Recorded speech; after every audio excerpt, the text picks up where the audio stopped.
आज हम chemical kinetics chapter का पार्ट 3 स्टार्ट कर रहे हैं। ठीक है, आज हम इससे पहले हमने ऑर्डर ऑफ रिएक्शंस के बारे में पढ़ा था एंड मॉलिक्युलरिटी ऑफ रिएक्शन। ठीक है, आज हम रेट ऑफ रिएक्शन को डिटरमाइन करने के लिए एक इक्वेशन काम में लेंगे, उसको बोलेंगे इंटीग्रेटेड रेट इक्वेशन। ठीक है, इंटीग्रेटेड रेट इक्वेशन, इसका यूज़ क्यों किया जाता है देखिए। An aqueous in equation representing the dependent of the rate of reaction of concentration of the reacting species known as differential rate equation। ठीक है, इसका मतलब यह है कि देखो इंटीग्रेटेड रेट इक्वेशन क्यों यूज़ में लिया जाता है। जैसे हमने पहले निकाला था रेट ऑफ रिएक्शन निकालने के लिए एक एवरेज मेथड देखा था और एक इंस्टेंटेनियस मेथड देखा था। ठीक है, इंस्टेंटेनियस मेथड हमने देखा था कि एक स्लोप लेने पर, एक हमने टेंजेंट लेने पर हमारे पास क्या हुआ था, हमने उस पॉइंट पे रेट ऑफ रिएक्शन निकाला था। इसी से अब अपने पास क्या है, रेट ऑफ इक्वेशन को निकालने के लिए और भी परफेक्ट तरीके से रेट ऑफ रिएक्शन निकाली जाए, यानी आपके पास में इंस्टेंटेनियस रेट ऑफ रिएक्शन निकालने से प्रॉपर रेट ऑफ रिएक्शन को डिटरमाइन नहीं कर सकते, इसलिए हम इंटीग्रेटेड रेट इक्वेशन का यूज़ लेंगे, यानी हम इंटीग्रेशन टेक्निक का यूज़ लेंगे। देखिए, instantaneous rate of reaction is expressed as the slope of the tangent at any instant of time in the concentration time graph. Hence, it is very difficult to determine the rate of reaction from the concentration time graph. Therefore, we integrated the differentiate rate equation to obtain a relationship between the concentration at different point at end rate constant. ठीक है, तो different point पे हम rate of reaction को कैसे निकाले जाते हैं, उसमें हम इंटीग्रेटेड रेट ऑफ रिएक्शन का यूज़ लेंगे। क्लियर है? तो देखिए, सबसे पहले हम पढ़ेंगे integrated rate equation for zero order reaction. ठीक है, हम पढ़ेंगे integrated rate equation for zero order reaction. ठीक है, इसका हमें एक डेरिवेशन करना पड़ेगा हमें। ठीक है, तो अब जो पढ़ेंगे हम डेरिवेशन है, अब डेरिवेशंस भी पूछ लिए जाते हैं एग्जाम में, तो ये जो integrated rate equation for zero order और फर्स्ट ऑर्डर का पढ़ेंगे, और दोनों से रिलेटेड न्यूमेरिकल्स काफ़ी आते हैं और कई बार इनके डेरिवेशन भी पूछ लिए जाते हैं। तो देखिए, हमने एक रिएक्शन ली, जैसे हमने आपको बताया कि ए से बी, यानी हम बोल सकते हैं ए से कोई प्रोडक्ट बना। ठीक है, ए से बी क्या बना, एक प्रोडक्ट बना। तो हमको पता है रेट ऑफ इक्वेशन कैसे लिखेंगे, माइनस के रिएक्टेंट की कंसंट्रेशन ए और यहाँ पे इसकी पावर जीरो। पावर जीरो क्यों ली, क्योंकि हमारे पास रेट ऑफ रिएक्शन कितनी है, ऑर्डर ऑफ रिएक्शन कितनी है, जीरो, इसलिए हमने पावर कैसे ले ली इसकी। ठीक है, हमने पावर कैसे ली इसकी, जीरो। ठीक है, तो हमने पावर क्यों ले ली, हमने इसकी जीरो ले ली। क्यों ले ली, क्योंकि हमारे पास इसकी कौन सी एग्जाम्पल है, जीरो ऑर्डर रिएक्शन, यानी इसकी कंसंट्रेशन पे डिपेंड नहीं करेगा। क्लियर? देखिए, हमने इसको रेट इक्वेशन को लिख दिया डिफरेंशिएट फॉर्म में। ठीक है, डिफरेंशिएट फॉर्म में D A upon D T. ठीक है, इंस्टेंटेनियस हमने लिखा था minus D A upon D T. Minus क्यों लगाया, क्योंकि हमने इससे रिएक्टेंट की कंसंट्रेशन ले रहे हैं। ठीक है, तो हमारे पास में D minus D A upon D T. इस इक्वेशन को हम इस फॉर्म में भी लिख सकते हैं, डी टी को इस साइड में शिफ्ट कर दे और माइनस को भी इस साइड में शिफ्ट कर दे, तो D A equal to minus K D T. ठीक है, अब हम दोनों ही साइड में इंटीग्रेटेड करेंगे, इंटीग्रेशन करेंगे। तो देखिए, यहाँ डी ए का इंटीग्रेशन किया अपन ने और यहाँ पे डी टी का किया, क्योंकि के तो क्या अपने पास में कांस्टेंट है, उसको हमने इसको बाहर चेंज निकाल दिया। अब देखिए, हमने इंटीग्रेशन किया तो हमारे पास क्या मिला, ठीक है, कंसंट्रेशन ऑफ ए और माइनस के टी प्लस सी। सी हमारे पास में क्या आ गया, इंटीग्रेशन कांस्टेंट। ठीक है, सी क्या हमारे पास में, इंटीग्रेशन कांस्टेंट। तो हमारे पास ये इक्वेशन नंबर फर्स्ट आ गई। अब देखिए, अगर हम इसमें t इक्वल टू ज़ीरो, यानी टाइम जीरो पे जब रिएक्शन स्टार्ट नहीं हो, उस टाइम ए की कंसंट्रेशन कितनी होगी, जीरो होगी, यानी इनिशियल कंसंट्रेशन उसकी कितनी होगी, ए नॉट। ठीक है, इनिशियल कंसंट्रेशन कितनी होगी, ए नॉट। तो अब हम इस वैल्यू को इस इक्वेशन फर्स्ट में रखें। ठीक है, इस वैल्यू को, टी की वैल्यू को हम क्या रखें, और ए की वैल्यू को इस इक्वेशन फर्स्ट में रखें, तो हमारे पास में एक इक्वेशन आ जाती है। ठीक है, इसमें अपने पास क्या रखा, टी की इक्वल कितनी रखी, जीरो रखा। जीरो रखने से ये पूरी टर्म कितनी हो गई, जीरो हो गई। तो हमारे पास में ए की जगह क्या होगा, ए नॉट, तो सी की वैल्यू कितनी आ गई, ए नॉट। तो सी इक्वल किसके होगा, ए नॉट के। क्लियर है? अब हमने सी की वैल्यू इसमें रख दी, सी की जगह क्या रखना, ए नॉट, तो हमने ये ए नॉट, तो हमारे पास में ये इंपॉर्टेंट रिलेशन आ गया है जीरो ऑर्डर रिएक्शन के लिए। क्या हो गया, इंटीग्रेटेड रेट इक्वेशन। अगर कोई न्यूमेरिकल्स पूछे जाते हैं, लास्ट ईयर इसमें क्वेश्चन आया था सीबीएसई बोर्ड के अंदर, इससे रिलेटेड अपन बाद में डिस्कस करेंगे, ठीक है। तो आपको ये डेरिवेशन और ये फाइनल जो फॉर्मूला है वो आपको एकदम याद करके रखना है। क्लियर? तो ए माइनस ए इज नोट क्या है, ये अपन बोल सकते हैं इनिशियल कंसंट्रेशन, ठीक है, इनिशियल कंसंट्रेशन, ठीक है, इनिशियल कंसंट्रेशन, और ये रेट ऑफ रिएक्शन के बाद में कंसंट्रेशन कितनी चेंज होगी। क्लियर है? तो हमारे पास जीरो ऑर्डर रेट रिएक्शन के लिए इंटीग्रेटेड रेट इक्वेशन है ये। क्लियर है? अब देखिए, the above equation is known as integrated rate equation of zero order reaction. We can observe the above equation as the equation of straight line with, ठीक है। अब देखिए, अगर आपके पास में अगर हम ये स्ट्रेट लाइन करो, जैसे आपको पढ़ा है y equal to minus m x plus c, ये स्ट्रेट लाइन की इक्वेशन है m x plus c. Clear है? तो हमारे पास इसका ग्राफ कैसा होगा, तो देखिए कैसे ग्राफ होगा अपने पास, कुछ इस तरीके से ग्राफ बनेगा टी, ठीक है, टाइम और अपन ए के बीच में ग्राफ को ड्रॉ करें तो हमारे पास में स्ट्रेट लाइन आएगी, ठीक है, माइनस में तो ये लाइन इस तरह से आएगी, ठीक है। तो इसका स्लोप कितना हो गया, माइनस का के, और अपने पास में इंटरसेप्ट कितना हो गया, ए नॉट। क्लियर है? तो हमारे पास में जीरो ऑर्डर रिएक्शन के लिए ग्राफ भी इम्पोर्टेंट है और ये पूरा डेरिवेशन भी इम्पोर्टेंट है। तो ठीक है, अब हम पढ़ते हैं इसके आगे, integrated rate equation for first order reaction. जिस तरह से हमने किसका निकाला, जीरो ऑर्डर का, उसी तरह से हम क्या निकालेंगे अब फर्स्ट ऑर्डर के लिए भी इंटीग्रेटेड रेट इक्वेशन। देखिए, ए से बी हमने एक रिएक्शन करवाई, ए टू बी, ठीक है, A side is reactant side and B side is product side. Look at this, अगर हमारे पास में रिएक्शन T इक्वल टू 0 यानी T टाइम पे इसकी कंसंट्रेशन हमने कितनी मानी, ए की कंसंट्रेशन ए एंड बी की कंसंट्रेशन 0, ठीक है। अगर T टाइम पे बाद में यानी कुछ टाइम के बाद में when we see A is decreases, ठीक है, ए का क्या होगा, डिसोसिएशन हो गया, ए माइनस एक्स, ए की कितनी कंसंट्रेशन रह गई, माइनस एक्स, क्योंकि इतना एक्स बन गया। कब, जब T equal to T time पे यानी कुछ टाइम के बाद में, ठीक है। तो हमारे पास रेट क्या है, हमारे पास फर्स्ट ऑर्डर के लिए माइनस के, और अब उस पिछले बार वाले ए की पावर कितनी थी, 0, अब हमने कितना करा, ए की पावर 1, क्योंकि ये हमारे पास फर्स्ट ऑर्डर है। हमने पढ़ रखा है फर्स्ट ऑर्डर की डेफिनेशन कि पावर जिसकी फर्स्ट 1 होती है, जितनी होती है वो उसकी ऑर्डर होती है, हमारे इसकी पावर कितनी है 1, तो ये फर्स्ट ऑर्डर है, ठीक है। इसको रेट फॉर्म में लिखा, ठीक है, minus D x upon D T, ठीक है। इस बार हमारे पास x की कंसंट्रेशन है, कितना चेंजेस हुआ है with respect to time. Clear? a क्या है, a के a माइनस एक्स, ठीक है, टाइम के रेस्पेक्ट में कितना चेंज हुआ, a की कंसंट्रेशन रखी है अपन ने, कितनी रखी, a माइनस एक्स, ठीक है। इसको मैं इस फॉर्म में भी लिख सकता हूँ, कैसे लिखा मैंने, ये हमने dt इधर शिफ्ट किया और a अपॉन एक्स के नीचे ले लिया। क्लियर है? हम इसको इस फॉर्म में भी लिख सकते हैं। आगे जाके हमने क्या इसका इंटीग्रेशन किया दोनों तरफ, तो देखिए हमारे पास में कुछ इस तरह से इंटीग्रेशन का साइन है। अब हम इसको इंटीग्रेशन किया तो हमारे पास क्या वैल्यू आएगी, ठीक है, हमारे पास वैल्यू आई ln a माइनस एक्स, ठीक है, नेचुरल लॉग बोलते हैं इसको, natural log a minus x equal to minus के टी प्लस सी, ठीक है, ln a minus x equal to minus के टी प्लस सी, ठीक है।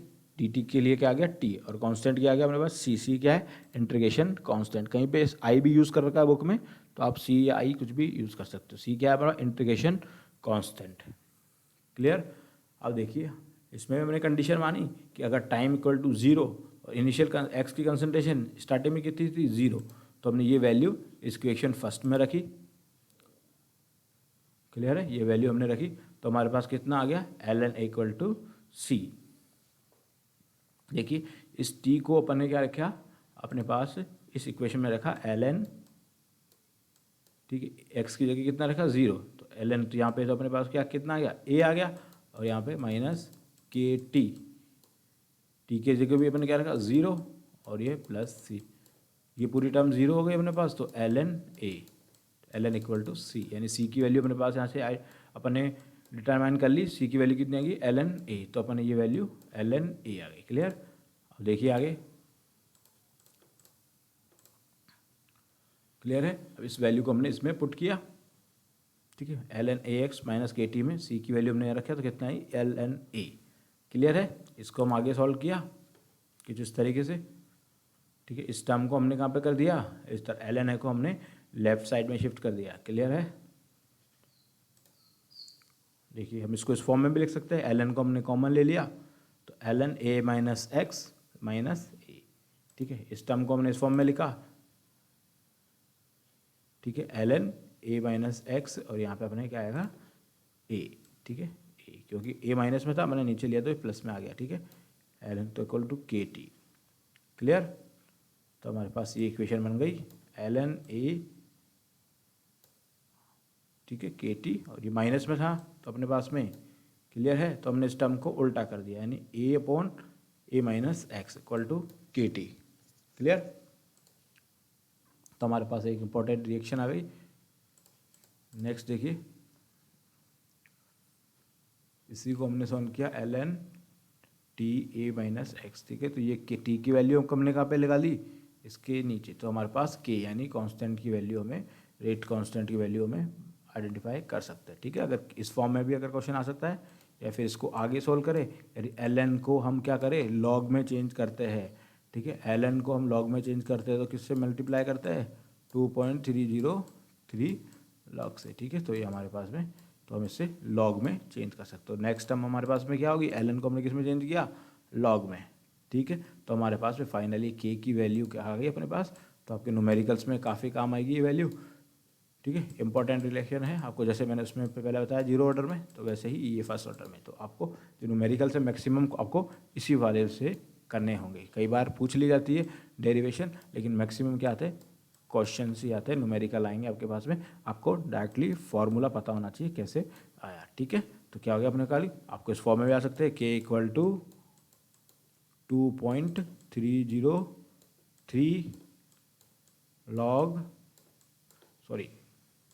2.303 टी और यहाँ क्या आएगा log a upon a minus x, A upon a minus ए क्या हो गया अपने पास में, अपन इसको बोल सकते हैं ए क्या है, यानी ऊपर वाली जो होगी वो टर्म क्या होगी अपने पास इनिशियल कंसंट्रेशन, ठीक है। इनिशियल कंसंट्रेशन यानी स्टार्टिंग में हमने क्या ली इनिशियल।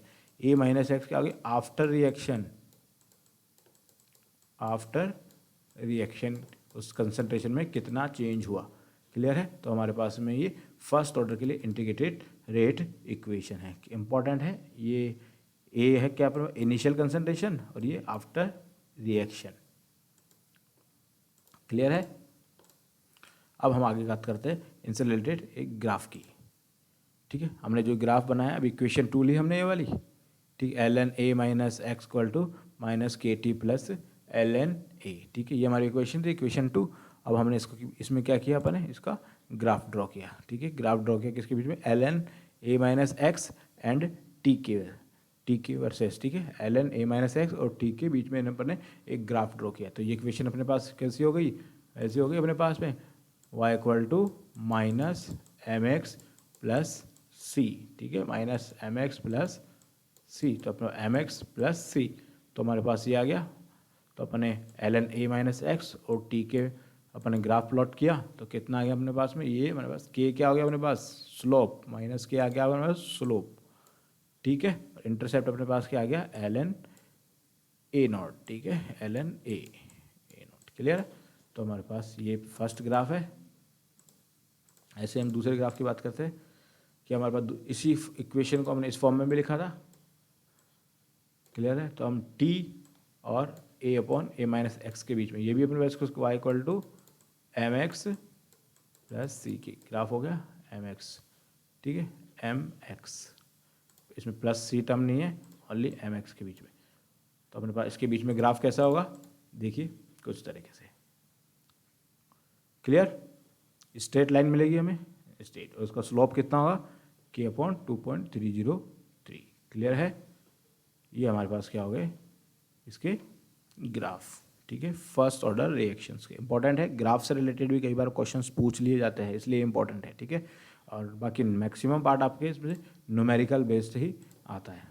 क्लियर है। तो हमारे पास क्या था ये integrated rate equation for zero order and first order. अब हम बात करते हैं आगे इसके हाफ लाइफ ऑफ रिएक्शन, ठीक है, half life of reaction important part है, हाफ लाइफ ऑफ रिएक्शन। देखिए क्या होता है हाफ लाइफ ऑफ रिएक्शन।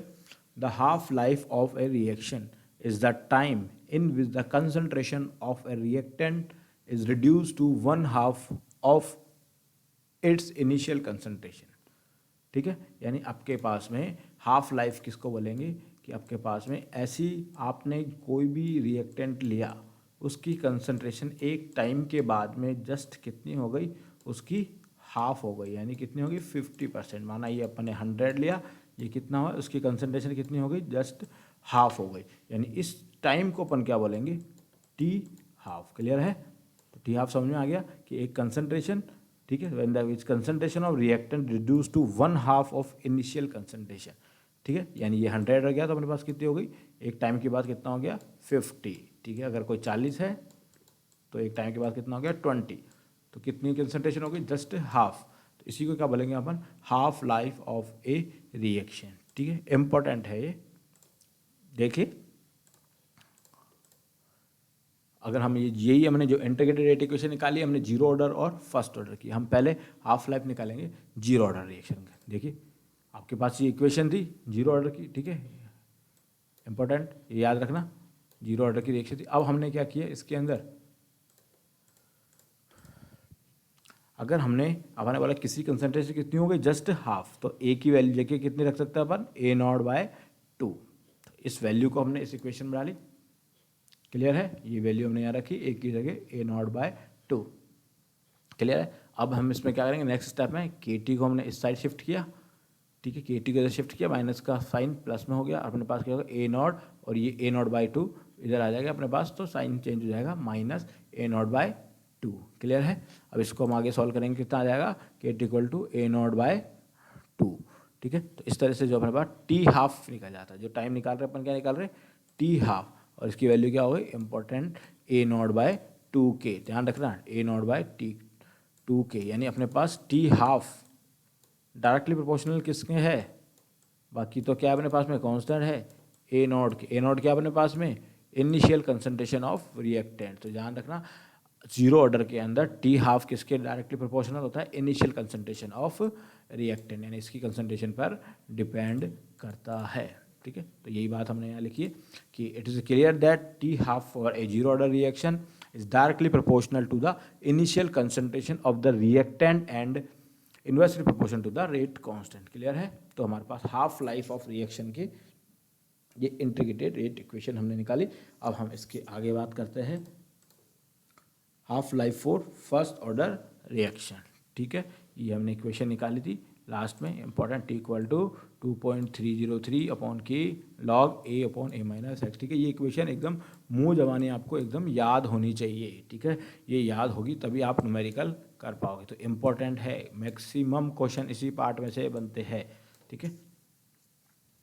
देखिए हम आगे बात करते हैं। अब हमने क्या किया, इसमें भी क्या होगा, इनिशियल कंसंट्रेशन क्या होगी, यानी अपने पास में एक टाइम के बाद में रिएक्शन कंसंट्रेशन क्या होगी, चेंज हो जाएगी। तो अपन ने एक्स की वैल्यू जो चेंज हुई है वो कितनी हो गई, जस्ट हाफ, ठीक है। अपन ने एक्स माना ना इसमें, तो एक्स कितना हो गया, जस्ट हाफ। तो इसकी वैल्यू हमने इस इक्वेशन में पुट करी, तो एक्स की जगह क्या रख दिया हमने, ए बाय 2।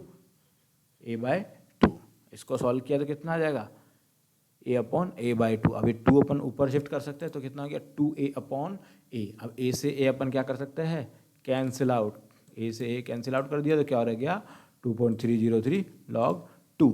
अब लॉग 2 की वैल्यू हम लोग जानते हैं कितनी होती है, जानते हो, काफ़ी यूज़ करी 11th में अपन ने। लॉग 2 की वैल्यू होती है अपने पास में 0.3010, ठीक है। इंपॉर्टेंट ध्यान रखना, वैसे वैल्यू दे रखी थी क्वेश्चंस में, लेकिन आपको कुछ वैल्यूज याद रखना। लॉग 2 की वैल्यू कितनी होती है 0.3010। क्लियर है।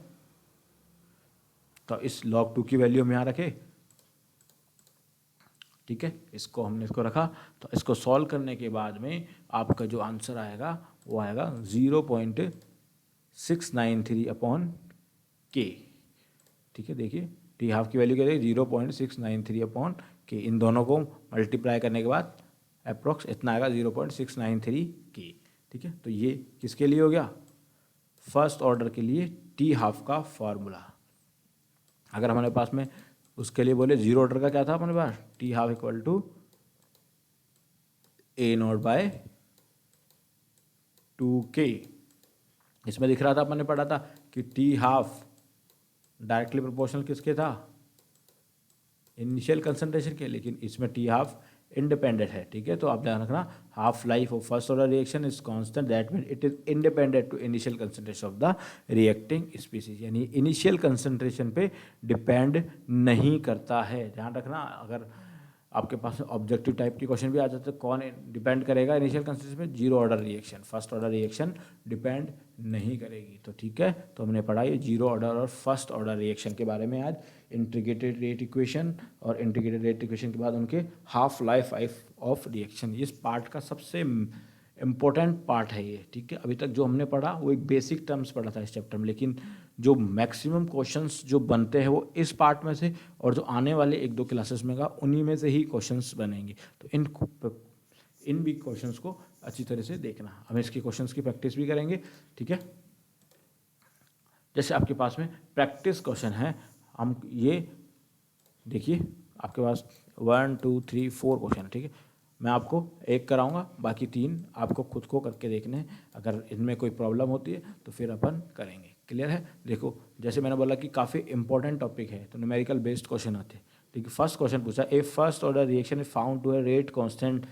ठीक है, इसकी वैल्यू दे रही, find the half life of the reaction. ठीक है, आपके पास के, अपना फॉर्मूला सीधा पता होना चाहिए, फर्स्ट ऑर्डर कितना होता है, के इक्वल टू, ये अपन बोल सकते हैं 0.693 अपॉन टी, या टी हाफ या टी कर सकते हैं अपन, टी इक्वल टू 0.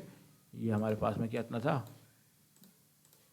ये क्या था, t half equal to 0.693 upon k. Clear है? तो के की वैल्यू आपके पास दे रखी है, find the half life of reaction.